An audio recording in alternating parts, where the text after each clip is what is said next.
Chers collègues, veuillez prendre place. On va démarrer notre conférence de presse, s'il vous plaît.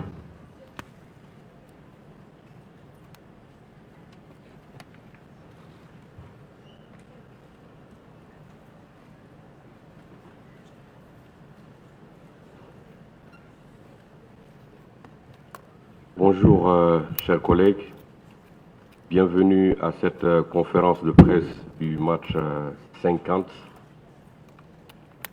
Côte d'Ivoire RDC. Nous avons avec nous le coach de la Côte d'Ivoire. Vous avez la chaîne 1, c'est le français, 2, l'anglais, 3, l'arabe et 4, le portugais. Donc pour celui qui veut poser une question, vous levez la main comme d'habitude, votre nom et le nom de votre organisation. Pour les photographes, vous avez 5 minutes. Après 5 minutes, je vous demanderai gentiment de libérer la salle. Merci beaucoup. Coach Emers, bonjour et bienvenue, encore bienvenue à cette conférence de presse. Les éléphants sont de retour à Abidjan pour un match au sommet, une demi-finale contre la RDC. Comment comptez-vous aborder cette rencontre? Bonjour à tous. Comment on compte aborder cette rencontre? C'est vrai que sur les deux derniers matchs, là, le Sénégal et le Mali, on a eu du mal dans nos entames de match. On a à chaque fois concédé le premier but, on a à chaque fois eu du mal à mettre en place le jeu qu'on voulait mettre en place. Donc sur ce match-là, on va essayer de profiter un peu de la confiance qu'on a retrouvée pour, dès l'entame de match, mettre notre jeu en place et imposer le rythme et le tempo sur ce match face à cette équipe du Congo. En tout cas, voilà, l'objectif c'est de commencer mieux que ce qu'on a fait sur les deux derniers matchs et imposer notre rythme d'entrée de match. Max, quel est l'état d'esprit au sein du groupe avant, à la veille de ce match hyper important pour les éléphants de la Côte d'Ivoire? Bonjour. L'état d'esprit du groupe est super bien. On a pris le temps de savourer la qualification et le jour après, on s'est remis tout de suite dedans et le groupe vit très très bien et on est serein, on est confiant et on est prêt pour le match de demain. Question, on va démarrer par ici. Ok, vas-y Dave.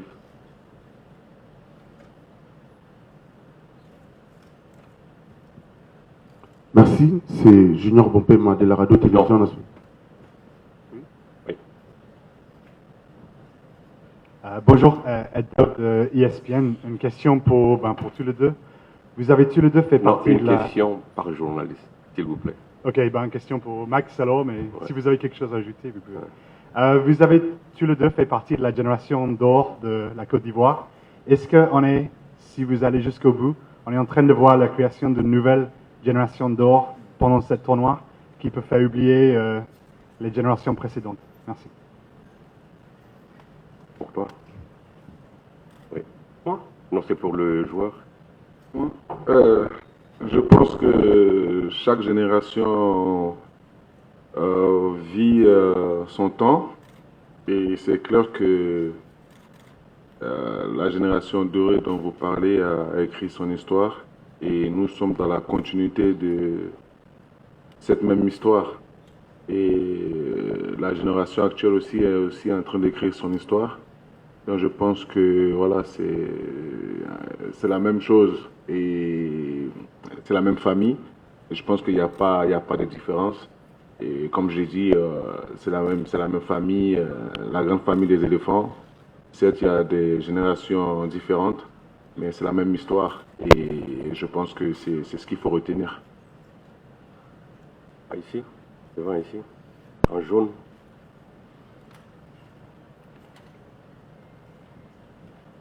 Ouattara Stéphane Bassalia, Rose de Sport. Ma question est adressée à Max-Alain Gravel. Quand on est joueur, comment est-ce qu'on vit les heures qui précèdent des matchs très importants comme celui que vous aviez donné? Merci. Déjà, il est important de très vite se remettre la tête à l'endroit parce que On sait que ça va aller très très vite.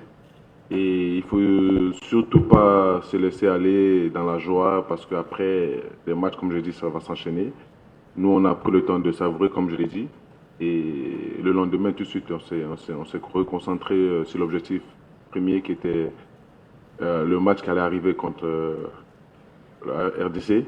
Donc pour nous, on a l'habitude, on sait très bien que à un match et à un autre, il n'y a pas assez de temps. Et c'est ce qu'il faut faire. Et c'est ce qu'on a fait. Et on s'est préparé. Et on va encore se préparer aujourd'hui et être prêt demain pour faire ce qu'il y a à faire lors de ce match aussi important. Noir, celui qui est derrière, juste derrière. In English. I hope that's okay. Il est là. Yeah, and the question is for the coach. In English, please. Okay. You guys were almost exiting the tournament. And here we are, you are on the way to the final. What have you done to turn this team around from losers to almost winners?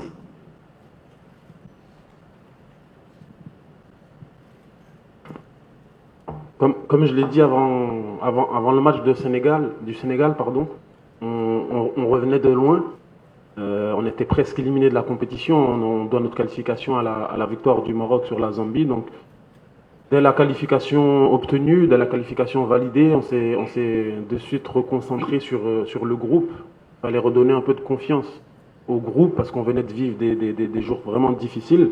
Donc redonner d'abord de la confiance au groupe et faire comprendre au groupe que si on voulait aller plus loin dans la compétition, il fallait qu'on soit encore plus soudés et plus solidaires sur le terrain. Parce que vous pouvez être solidaire en dehors du terrain et si vous ne mettez pas cette même solidarité sur le terrain, c'est très très compliqué de gagner parce que c'est une compétition qui est très difficile. Quand on regarde les équipes qui sont encore en compétition, on va prendre le Nigeria comme par exemple, on sent depuis leur match contre nous qu'ils ont une solidité défensive, qu'ils ont une équipe qui est très très solidaire, qui défend ensemble et qui attaque ensemble. Et c'est cette solidarité-là qui fait bien sûr avec les qualités individuelles des joueurs qu'ils ont, parce qu'ils ont des joueurs de qualité, mais en plus de ça, le bloc, l'esprit d'équipe qu'ils ont leur a permis d'arriver jusqu'en demi-finale. Donc nous, on voulait pour préparer ce huitième de finale, recréer cet état d'esprit d'équipe. Parce que moi, je savais personnellement que j'avais individuellement des joueurs de qualité et que si on recréait cette dynamique collective, on arriverait à franchir les étapes les unes après les autres et retrouver confiance. Coach, bonjour. Sanogo Mohamed, Radio Côte d'Ivoire. Coach, dites-nous pour ce match-là, est-ce qu'il y a-t-il un discours particulier? Juste avoir une idée de l'entame. À chaque fois, la Côte d'Ivoire est dans la réaction. Cette fois-ci, véritablement, quel sera le discours? Non, comme je l'ai dit tout à l'heure sur la première question, on a analysé nos deux entames de match et même si à la fin le résultat était positif pour nous, on a vraiment à cœur de bien démarrer le match et si possible ne pas réagir après le premier but encaissé. Donc non, le discours il est simple, il faut jouer sur la confiance qu'on a retrouvée avec ces deux succès pour imposer notre style de jeu à nous, imposer notre rythme et essayer de prendre le match en main dès l'entame du match. Bonjour Emers, bonjour Max Alain.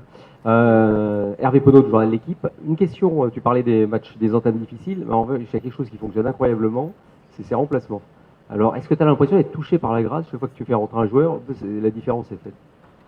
Ouais, après je peux pas dire non à cette question parce que c'est vrai qu'à chaque fois qu'on a fait des changements contre le Sénégal, Franck il rentre, il marque le penalty qui nous permet d'égaliser.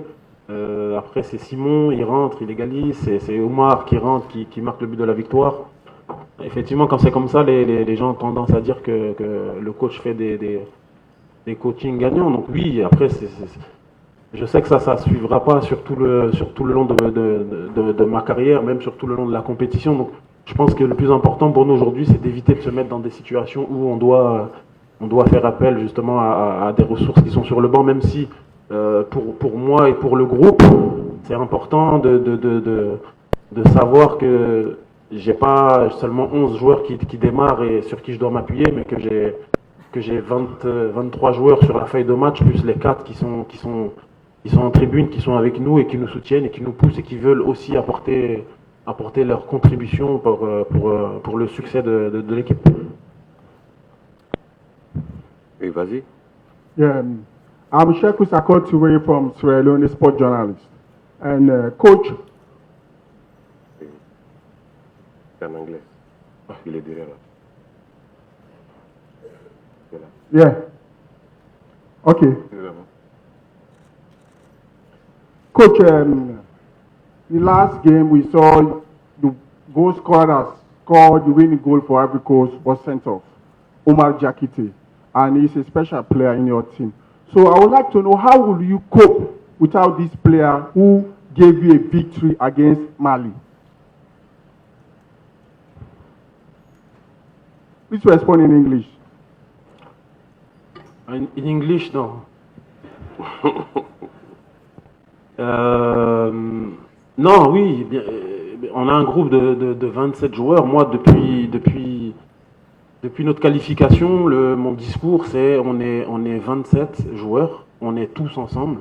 Et si on veut aller chercher la coupe, on ne pourra que le faire ensemble, les 27 joueurs, pas seulement les 11 qui démarrent ou les 5 ou 6 qui rentrent en jeu, mais tous ensemble. Donc là, sur le match, on a Oumar qui est suspendu, on a aussi Serge, on a aussi Christian, on a aussi Odilon qui sont suspendus. Donc on sait qu'on ne pourra pas compter sur eux physiquement sur le terrain, mais ils vont aussi de la tribune apporter de la force aux joueurs qui démarreront, et les joueurs qui démarreront vont aussi apporter leur pierre à l'édifice. Je pense que aujourd'hui, on a réussi à créer un groupe qui est très solidaire, qui veut se battre les uns pour les autres, et même quand je fais rentrer des joueurs à la 85e minute, ils sont tellement dans un bon état d'esprit qu'ils apportent quelque chose. Donc c'est bien sûr, c'est toujours une perte de perdre des joueurs dans un groupe, mais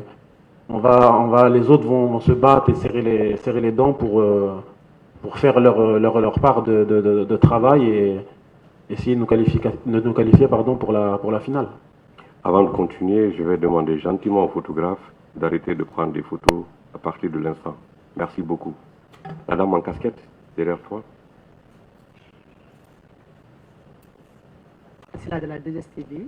Coach, vous êtes à un pas de jouer une nouvelle finale, surtout à domicile. Comment un peu vous gérez cette pression à domicile? Cette pression sociale, on va dire.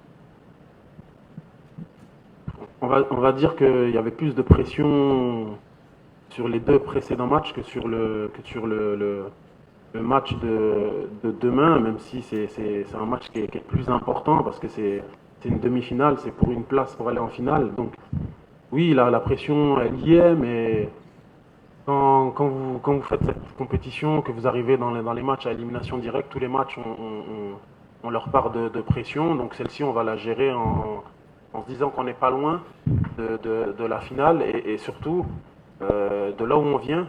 Je pense que ce serait dommage de se mettre la pression et de ne pas jouer le match de demain à fond parce que c'est pas qu'on avait plus rien à perdre, hein, parce que ce serait mentir de dire qu'on n'avait plus rien à perdre, mais on vient de très très loin, on a fait tous les efforts pour sortir la tête de l'eau. Donc aujourd'hui qu'on a sorti la tête de l'eau, on va pas lâcher maintenant et on va pas déjouer parce qu'on a la pression de pas atteindre la finale.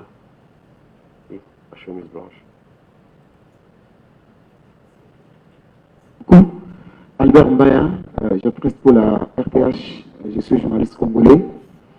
Coach, demain c'est la RDC. Est-ce que vous avez une connaissance particulière de votre adversaire et comment vous allez... S'il vous plaît, une question. Oui, exactement, je suis dans une question. Une idée sur l'équipe de la RDC, non, je suis dans la question. Vous avez posé votre question. Vous avez une idée sur l'adversaire et comment aborderez-vous le match de demain?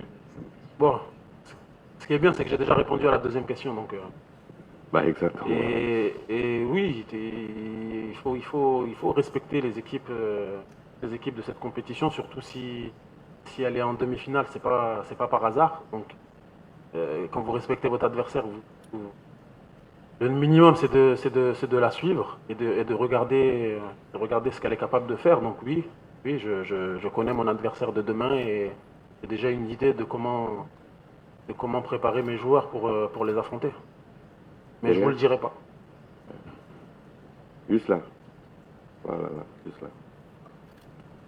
Bonjour messieurs, c'est une question plutôt pour Max, Guillaume Trouillet, Beansport. Votre coach parlait que c'était important de mettre en place vos principes de jeu. Déjà, quels sont-ils et qu'est-ce qui a fait qu'on n'a pas trop pu les voir et qu'on a surtout vu une équipe en réaction depuis le début de la compétition?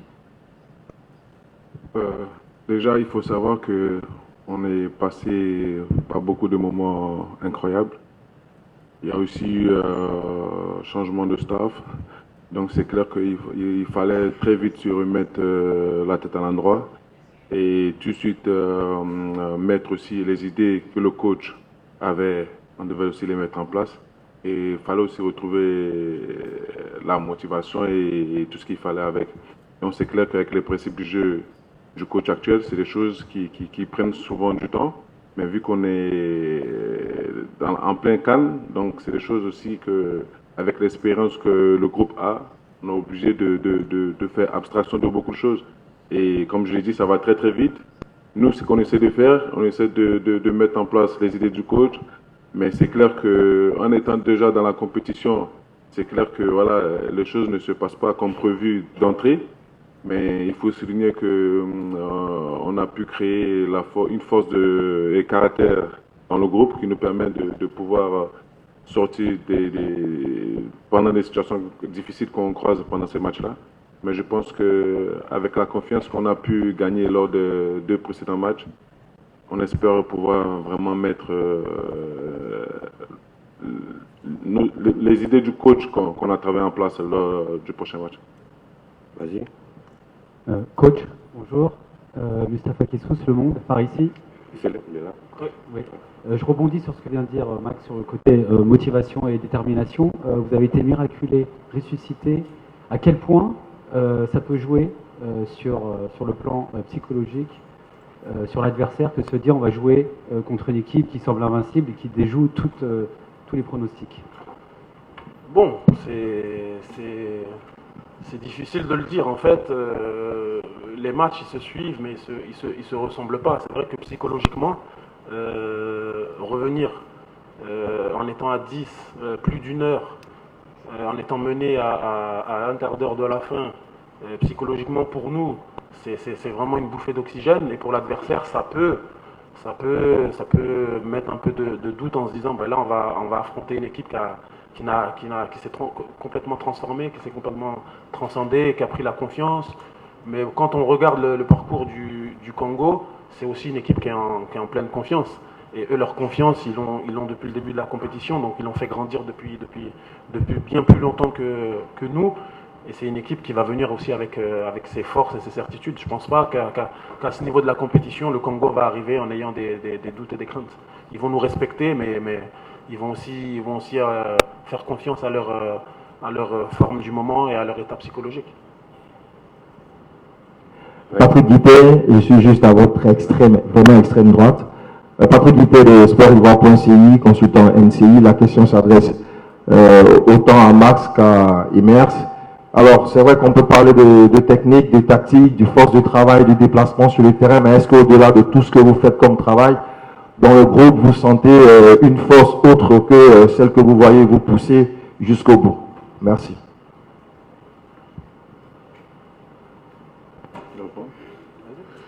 Oui, c'est clair que lors des derniers matchs, on sent l'engouement, on sent que le peuple et les supporters sont vraiment derrière nous. Et c'est ce qui nous permet quelle que soit l'issue du match ou le score, c'est ce qui nous permet de donner vraiment tout. Par exemple, contre le match contre le Sénégal, on a senti, lorsqu'on était mené au score, que le peuple était derrière nous.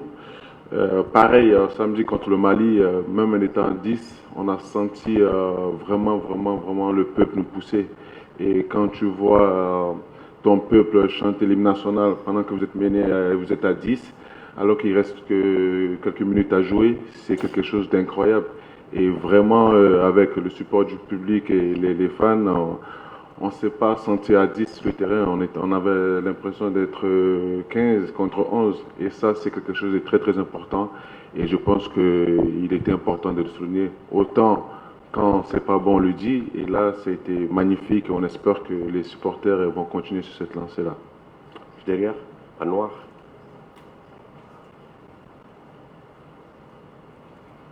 Merci, c'est Patrick Osomba pour le compte de BioOne Télévision à Kinshasa. Coach, je ne sais pas si la question était posée par d'autres confrères.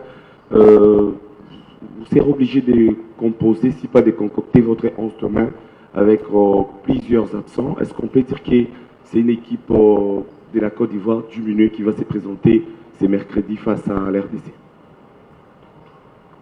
Diminuer, oui et non. Oui, diminuer parce que tu as 4 joueurs en moins. Après, non, parce que quoi qu'il arrive, à chaque match, nous on est 27, donc à chaque match on a 4 joueurs qui sont en tribune. Donc ça, sur ce point-là, ça changera rien. Après, c'est des joueurs avec des caractéristiques qui nous ont beaucoup apporté sur les 2 derniers matchs. Donc oui, c'est aussi une perte, mais pour finir, je vous dirais que moi, depuis le début, je vous parle de groupe, je vous parle d'état d'esprit, je vous parle des 27. Donc, comme je l'ai dit tout à l'heure, ceux qui seront sur le terrain au début et qui rentreront par la suite, et ceux qui seront sur le banc qui n'auront pas la chance de rentrer, je sais qu'ils vont beaucoup apporter à l'équipe et au groupe pour qu'on arrive à gagner malgré les cas d'absence. Oui.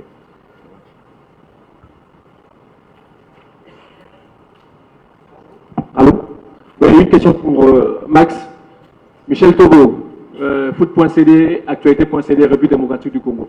On aura demain 2 sélections avec un style de jeu presque similaire. Les 2 sélections attendent d'encaisser pour réagir.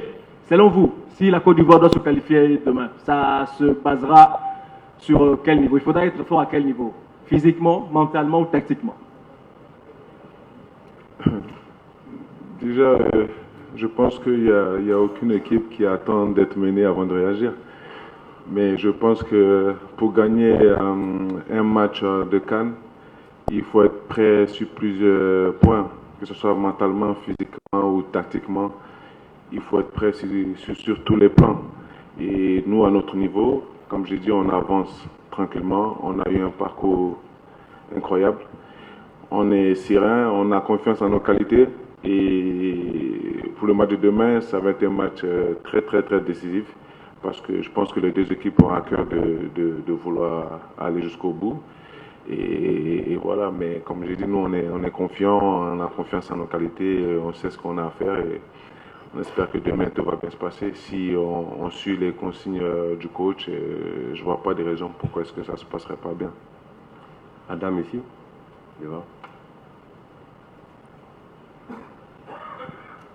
Alors bonjour coach, je suis Honora de Radio 13 Gilles. Alors au-delà de la suspension des 4 joueurs, est-ce qu'il y a des blessures ou des préoccupations physiques à prendre en compte? Alors non, la chance qu'on a depuis le début, c'est qu'on est épargné par les problèmes physiques. On avait démarré la compétition avec 2 joueurs qui étaient blessés ou en reprise.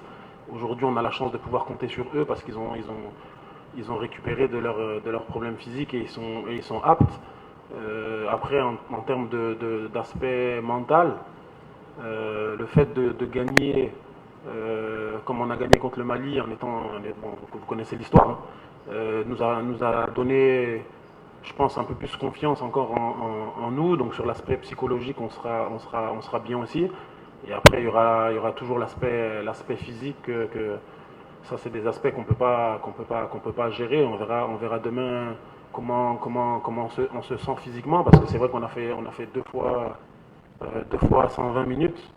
Donc autant le fait d'avoir gagné nous a redonné un peu de force, et que c'est plus facile de récupérer quand vous gagnez.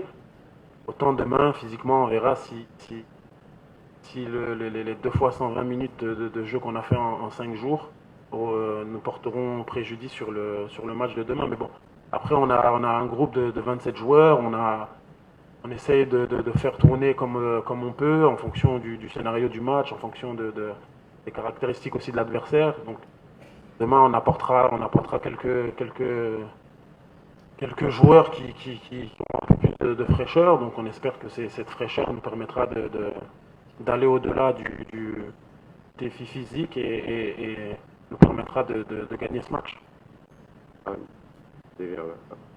Oui. Félicitations coach pour votre parcours. Vous êtes pratiquement une équipe miraculée. Est-ce qu'en vous, vous dites ce que nous avons déjà vécu, dans tous les cas, ça va passer? Parce que nous allons de miracle en miracle, dans tous les cas, ça va passer. Bon, je pense que ce serait une erreur de réfléchir comme ça, parce qu'inconsciemment, on se relâcherait un peu. Donc, on est conscient qu'on vient de très très loin, qu'on est encore, quand vous regardez le match du Mali, on est des miraculés, mais on préfère s'appuyer sur ça pour prendre de la force mentale et se dire qu'on est vraiment dans le bon état d'esprit, parce que c'est l'état d'esprit qui nous permet de faire des miracles comme ça. Hein. Si vous ne mettez pas l'état d'esprit, vous ne pouvez pas faire des miracles comme ça, mais on veut pas se relâcher et se cacher juste derrière le fait que comme on est passé grâce à un miracle, c'est un signe du destin qui veut dire qu'on va aller chercher la coupe. Je pense que la coupe, si on veut la laisser à la maison, il faut que nous-mêmes on fasse les efforts pour que justement les scénarios du match tournent en notre faveur et que les miracles soient de notre côté. Mais tout dépendra de l'état d'esprit et de ce que nous on va mettre déjà à l'intérieur. Parce que je le répète une fois de plus, le miracle contre le Mali, il n'est pas tombé du ciel. Il n'est pas venu comme ça. Il est venu parce que les joueurs, ils se sont battus. Déjà, ils y ont cru jusqu'à la fin. Ils se sont battus jusqu'à la fin. Ils ont été chercher les choses jusqu'à la fin. Et les miracles, ils viennent que comme ça. On va prendre les 2 dernières questions. Une question pour le coach et une question pour le joueur. Ici, vas-y. Et la dernière ici.